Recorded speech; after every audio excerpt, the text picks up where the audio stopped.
Buenos días, profesor.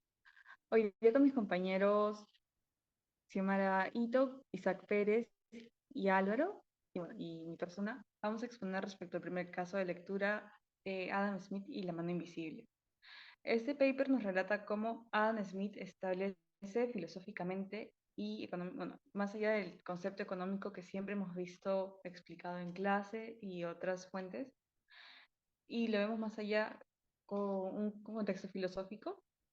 Bueno, me gustaría empezar con mi compañera Xiaomi, preguntándole para ella qué es la mano invisible.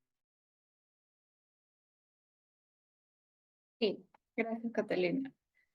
¿Qué es la mano invisible para Smith? Las personas buscan maximizar ¿Cómo su es un propio beneficio económico, lo que también contribuye a la vez al beneficio colectivo, al generar competencia, eficiencia y crecimiento económico.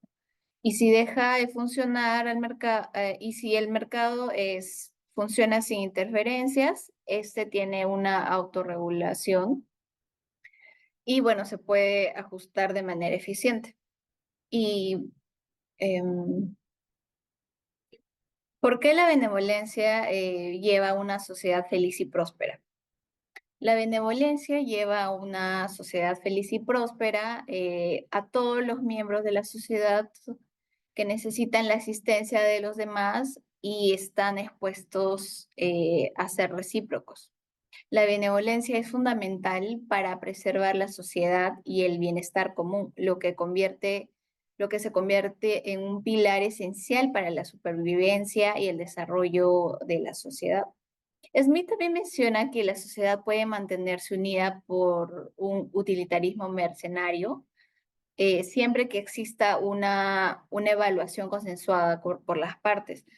Y bueno, ¿a qué se refiere con esto? Esto implica que la sociedad puede subsistir mediante un intercambio mercenario de buenos oficios, lo que permite la supervivencia de la sociedad a pesar de la falta de afecto mutuo entre sus miembros.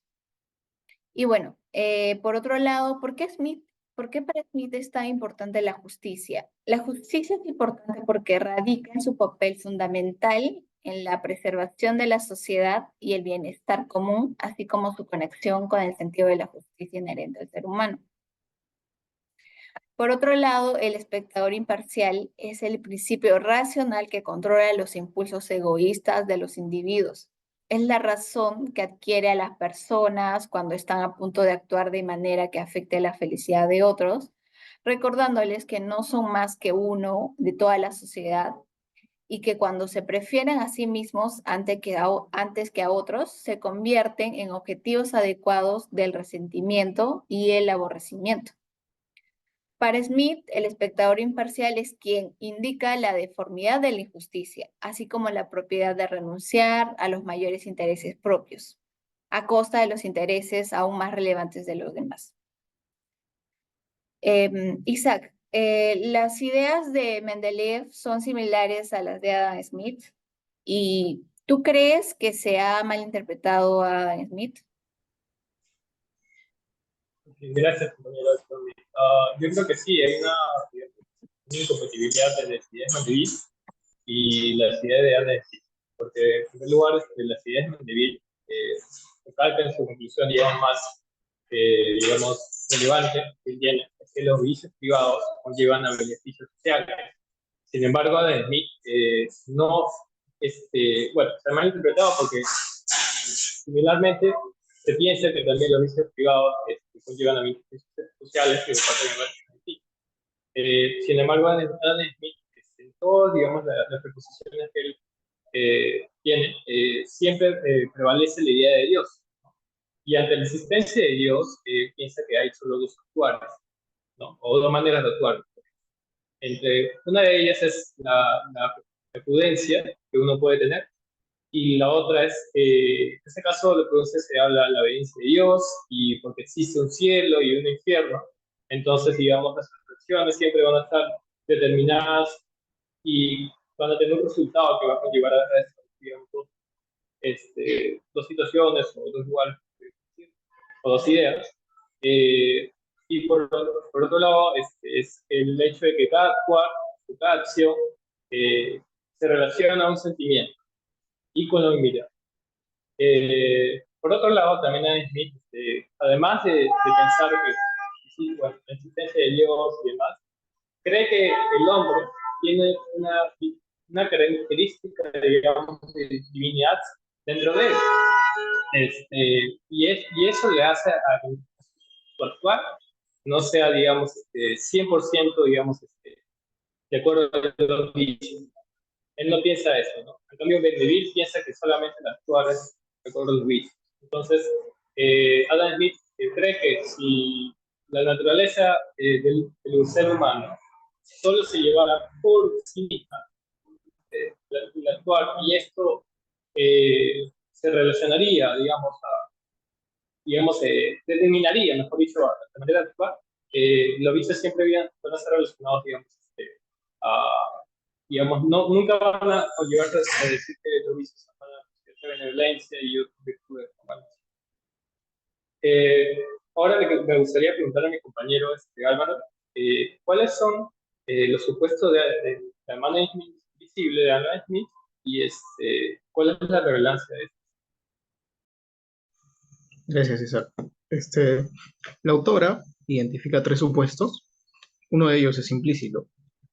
El primero sostiene que los empresarios invierten en el mercado interno para minimizar los riesgos. Al mismo tiempo, este, con esto favorecen a que sus connacionales obtengan empleo. El segundo supuesto dice que eligen actividades que tienen la mayor rentabilidad posible. Esto porque ellos quieren asegurarse la mayor cantidad de ingresos, pero al mismo tiempo generan o producen los bienes de mayor valor agregado para su sociedad. Lo que resalta estos dos primeros supuestos es que los empresarios inicialmente no tenían la intención de favorecer a sus connacionales y sin embargo, bajo la búsqueda de su interés egoísta individual, aún así lo logran, aun cuando no estuviera dentro de sus planes. Pero para esto es necesario un tercer supuesto, que es justamente el supuesto implícito, y es que no existen los monopolios, a los que con frecuencia Adam Smith asociaba eh, a los terratenientes, a una clase que él mismo describía como parasitaria. Hay que tener en cuenta que estos tres supuestos, y aquí viene la respuesta a cuál es su relevancia, este, son acotaciones necesarias para que sea válida la afirmación o la metáfora de que, bueno, la afirmación de que la la asignación de los recursos escasos que produce el mercado es más eficiente que si ésta se regulara, eh, que se expresa de manera metafórica con la mano invisible y que, por lo tanto, lamentablemente, tanto detractores como seguidores de Adam Smith descontextualizan y tienden a usar mal dicha metáfora, o ya sea para refutarlo o ya sea para avalarlo. Y bueno, para continuar con esta conversación, me gustaría preguntarle a Catalina, ¿cómo contribuye este análisis a la comprensión de la teoría económica de Adam Smith y qué conclusiones se extraen sobre la interpretación de la mano invisible? Bueno, primero, ¿qué contribuye ese análisis a la comprensión de la teoría económica de Adam Smith? Él, al relacionar la ética de la economía con el libro pilar de las ciencias económicas, que es La riqueza de las naciones, resalta la importancia que otorga las virtudes individuales y la moralidad en el funcionamiento de la economía y los beneficios que se obtienen como sociedad.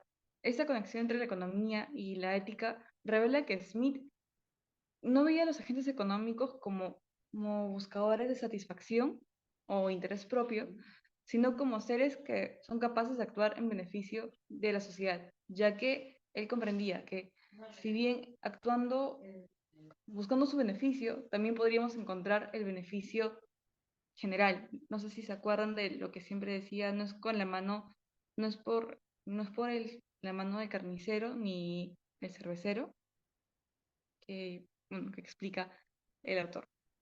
Al mismo tiempo, la mano invisible como un principio ético. Bueno, la mano invisible como un principio ético nos explica que este mecanismo no solo es, no es un mecanismo económico no es solamente un mero mecanismo económico, sino que también ese mecanismo posee dimensiones. Como me dijo mi compañera Xiaomi, ese mecanismo posee dimensiones, ya que no puede funcionar mano invisible si no hay benevolencia, no hay justicia en la sociedad, ya que esto también compila con el egoísmo individual y el bienestar colectivo. Y las conclusiones es respecto a que destaca que la mano invisible debe ser interpretada únicamente como no debe ser interpretada como un mecanismo, como dije previamente, un mecanismo económico, sino que también es un principio ético, ya que nos brinda como una interpretación, una reflexión de cómo buscar un bien colectivo. La coherencia en el pensamiento de Adam Smith, que a pesar bueno, el texto es muy reflexivo y nos invita a reflexionar con el autor, y eso nos ayuda a poder comprender una coherencia de pensamiento durante sus obras. Podemos observar esto ya que en la primera obra de la teoría de sentimientos morales, Adam Smith nos brinda como el pilar, las bases, el cual Mandelier lo refuta ya que incluso hace una alusión con las abejas. También podemos observar cómo el autor y Smith critican a la interpretación simplista de la mano invisible, ya que, como previamente comenté, usualmente nos enseñan ese mecanismo como un mecanismo económico, sin considerar sus dimensiones éticas y sociales. Y bueno, el autor intenta enfatizar en la importancia del concepto y el contexto filosófico que Adam Smith brinda en el contexto de la mano invisible. La influencia de Newton y su filosofía moral. Bueno, Adam Smith fue guiado, como comenté previamente, por Hutcheson y por Newton. Bueno, Hutcheson fue su profesor y también, bueno, fue su profesor de filosofía, y con Isaac Newton se pudo observar que mantuvieron una amistad donde ambos incluso llegaron a compartir papers de sus dos diferentes ciencias que ambos enseñaban. Bueno, se puede observar que Newton influenció a Smith brindándole herramientas como el método científico, el cual ayudó en su visión de orden espontáneo y armonioso de la sociedad, donde las acciones individuales contribuían al bienestar general de forma no intencionada. Gracias.